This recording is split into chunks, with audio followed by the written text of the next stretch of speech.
What's going on, you guys? Theo here with the big review, back yet again with another King of Fighters All-Star video, and today we are going to be taking a look at SS Athena and SS Mai in Guild Raid modes. Going to be going into Guild Raid Hard as well as Guild Raid Lunatic and seeing how they stack up against the competition. But before we get into all that, make sure you smash that like button and subscribe. Helps me out a ton as a new YouTuber, and just so everyone is aware, the current giveaway has now ended. I will be taking today to compile the entries and hopefully get the random selector loaded up so that I can get that to you guys tomorrow and reveal the winner. So stay tuned for that. But today is going to be about the new SS characters in the Guild Raid mode, because I know that that is a big topic for a lot of people as to whether or not they feel like they want to pull for these characters.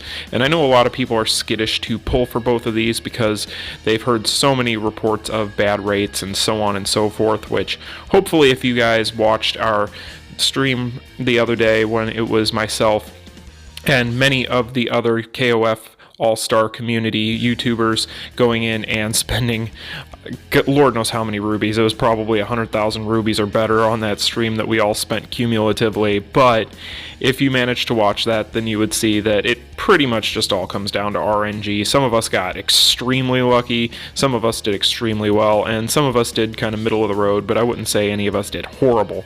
But really with these two characters, the big question for a lot of players is going to be how they perform in Guild Raid. So we're going to take a look at that.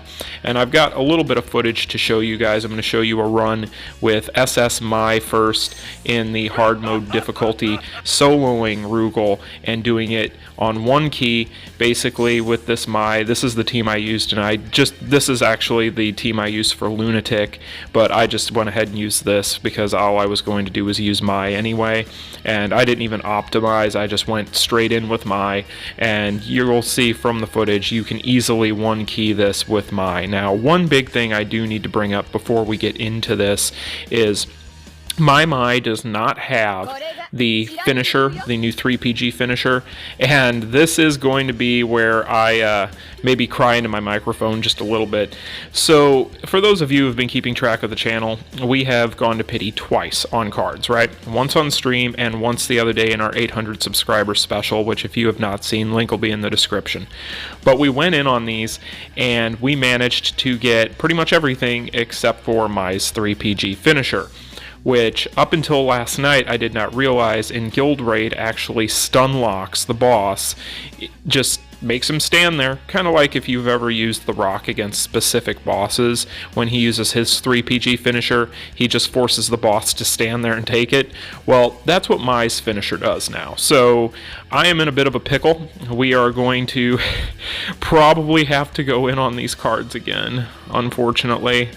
I really don't want to have to. However, given the fact that I now know that this finisher is going to lock the boss down while she's using it, I really do feel like the value is there with it. And honestly, you guys, I know we've talked about this in the past, and this is going to be a card that we show a little bit off of today, but for those of you who did not hear me say that this card here is extremely powerful for Guild Raid, it is very, very strong for Guild Raid, and you'll be able to see that in action when we do our Lunatic run. But I was only able to pick up one of these on both those pities, so it's going to be a situation where when I go back in here, it's not a question of if now, it's when. I'm probably going to be hunting both of those things. So that'll be for a different time. I'm actually thinking about possibly streaming that on Saturday.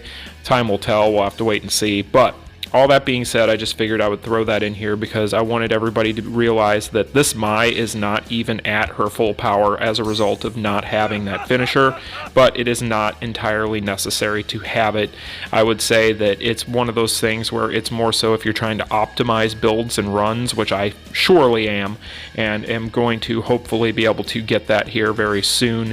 But we're going to go ahead, jump into this hard mode difficulty, and show you guys that you can easily one key run this hard mode with just Mai, and she is not going to have anything too crazy on her that you wouldn't expect already. She's going to have a Leah set, and then she's going to have the Leona and the Rugal option. So let's go ahead and jump into that footage and take a look. Alright, so for hard mode, soloing with Mai is pretty much straightforward. You just are going to rotate through your skills as fast as humanly possible, and then you're going to use your finishers as quickly as you can to keep the clock stopped and save yourself as much time as you can. And depending on the awakening level of your Mai, you'll have varying degrees of success with this. However, this isn't even, this run here, not even the highest damage I've done on this.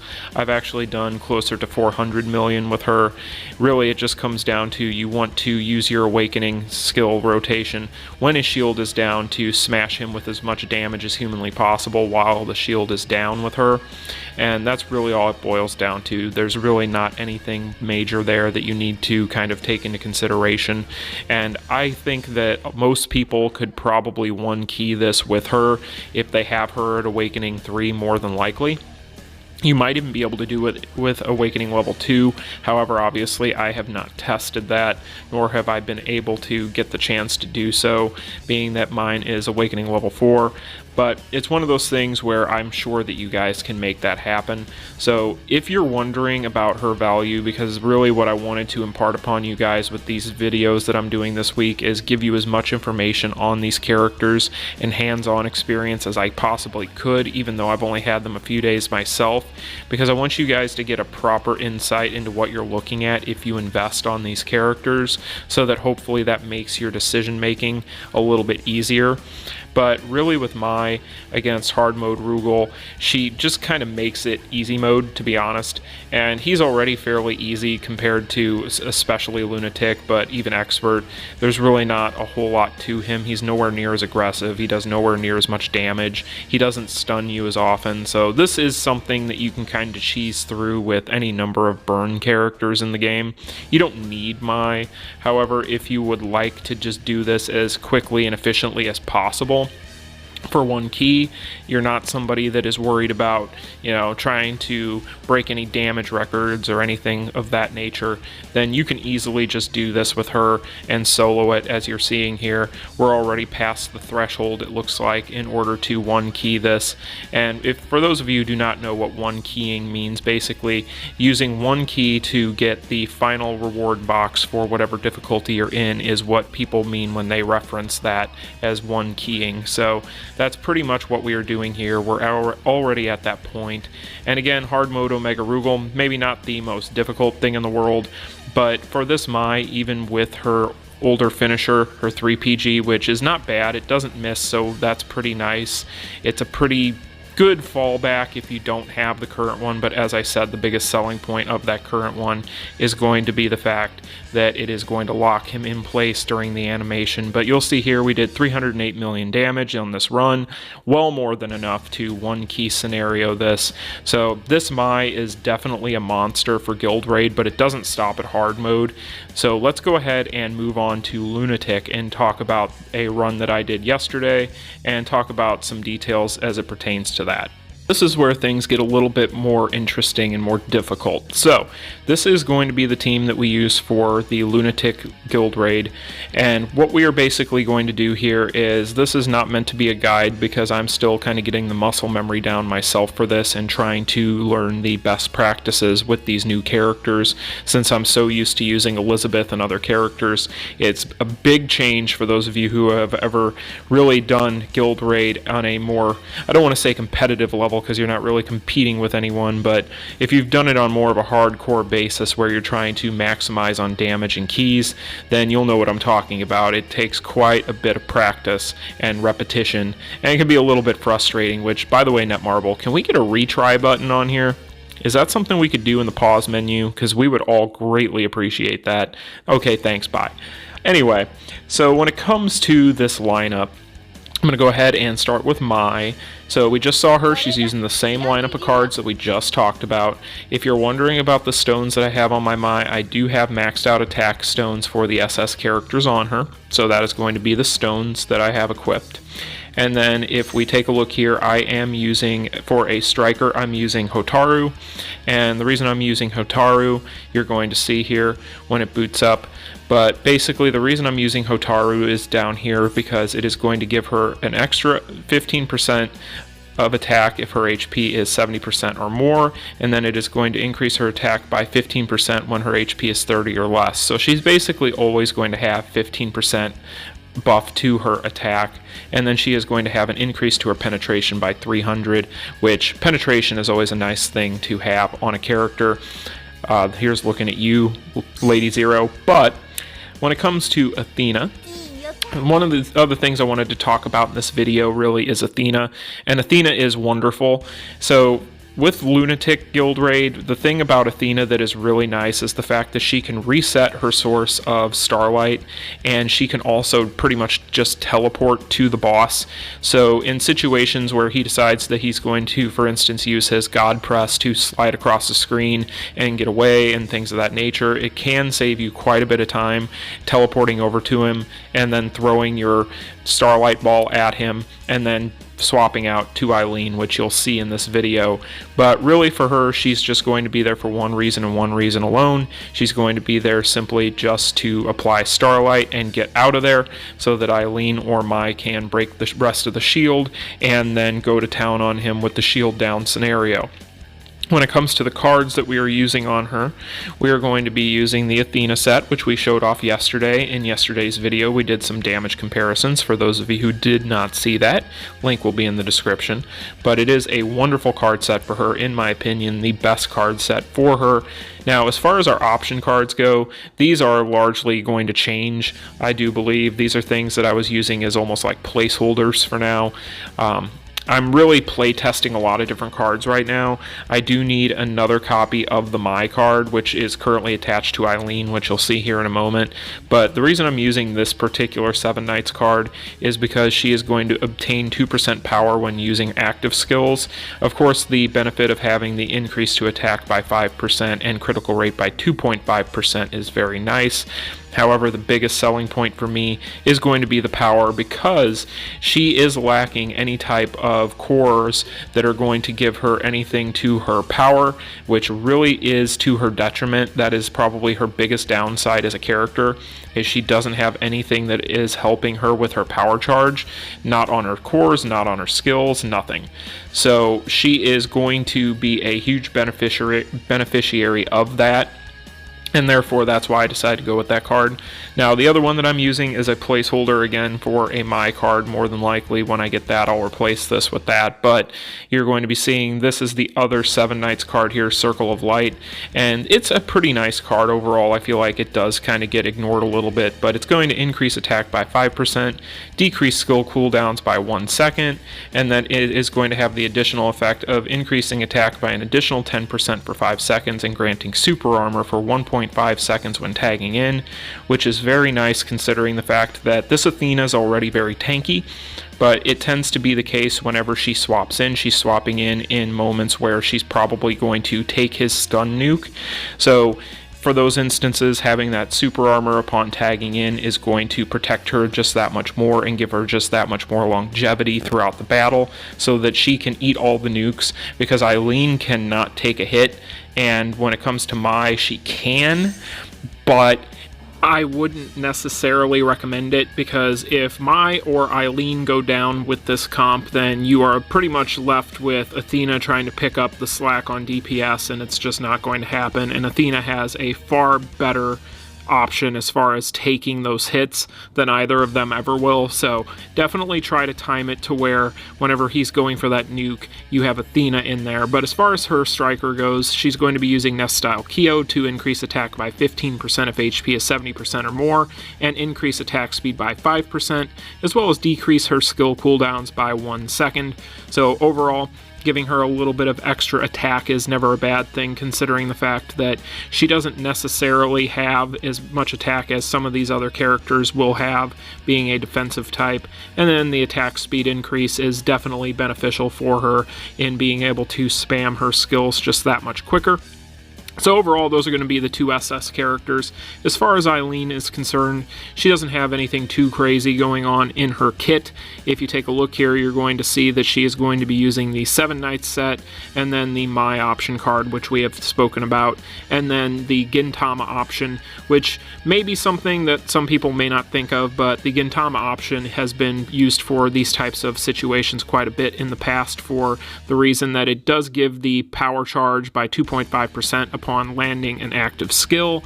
So with this, basically that is the main selling point, and you're going to want to use that to continue to build up your PG as quick as possible with Eileen, because really what her role is you want to swap her in when Starlight is on Rugal. You want to hit S3, S2 finisher, and then after that his shield is probably down, at which point you go S3, S2 finisher again, and then S3 swap out. So that's kind of going to be the pattern with Eileen. As far as her strikers are concerned, we are going to be using Rachel, but I do think there's a case to be made for Rudy as well, because if you have the Gintama option on her, a lot of times you don't necessarily need the extra gain rate for her power charge that you'll get from Rachel. So being that you can actually buff her attack with this as well as her penetration, I may test that out. I've actually heard from several people that they might prefer him over Rachel in some scenarios such as this. However, until I can play test it myself, I still think that Rachel is definitely the top slot for a striker for Eileen in general, but definitely something that I will be playtesting, along with many other things that I am playtesting with these characters right now, in order to get kind of a proper gauge on how well they can perform in these roles. But that's pretty much going to be the lineup, guys. Pretty standard for Eileen, like I said, and then your SS characters are pretty much good to go. So let's go ahead, jump into this run that I did, and I will try to break it down as best I can. Alright, you guys, so we're going to go ahead and walk you through this. Now, basically, at the start here, you're going to want to get Mai out as fast as possible. You're going to swap into Athena. You're going to use her S1, her S3, her S2, and swap out to Eileen, who will then go S3, S2 finisher, and then S3, S2, and then sometimes you will need to do the S1, or sometimes he moves around quite a bit at the beginning. If you whiff a little bit on any of your skills, particularly with your S3, then you'll tend to not have enough power in order to use that second finisher right off the bat, which you'll actually see in this run you just saw there. So it's one of those things where you don't need a 100% clean run in order to do respectable damage on this. I almost uploaded a different clip where I actually had a fair bit of Rugal RNG go against me, and I was still able to do almost 400 million damage with this team.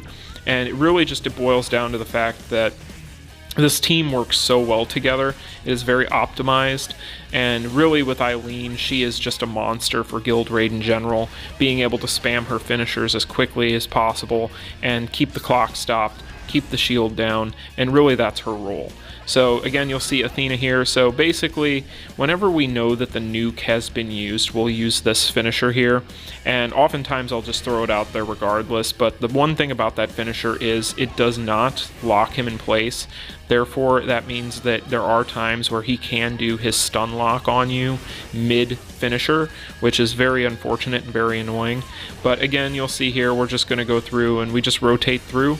We use 3-2 if it's necessary, we use 1. If not, we just use finisher, and then we swap out to Mai. And really, when it comes to Mai's function here, you really just kind of want to go one of two routes with this, and I've actually talked with several people about this, and there's a lot of clips out there that you'll see where if you're on Android, you'll be able to tell the difference if you take a look at some of these other clips out there where people are doing 600, 700, 800 million damage with this kind of a team comp. It's a lot of times because they are using iPhone, or they are using an emulator or PC, and the reason for that is they're able to run the game a lot quicker than an Android. You'll see a lot of stutters and things like that. Now, from what I've heard, and I know my phone isn't brand new, but from what I've heard, this is mostly an Android thing in general, where things kind of stutter and stall a little bit here and there, and things are a little bit slower. However, people in the comments can, I'm sure, let me know if you're on iPhone, do you notice a major difference in your performance versus what you see in some of this footage? Because from what I've heard from people on iPhone, there is a big difference, and from the clips I've seen from them, it's pretty apparent. So you will be able to do more damage potentially if you're able to get the muscle memory down and get this all kind of in your head. Again, the rotations are fairly simple. It's more so just the Rugal RNG that goes into this, because Rugal, like I said, does tend to be a bit of an annoyance, a bit of a nuisance, and kind of unpredictable at times. Really what will mess you up the most, to be honest, because a lot of his actions are pretty predictable, is going to be when he kind of leans over and clenches his stomach. That pretty much puts him in an iframe, and he is going to be immune to damage as a result of that for a moment.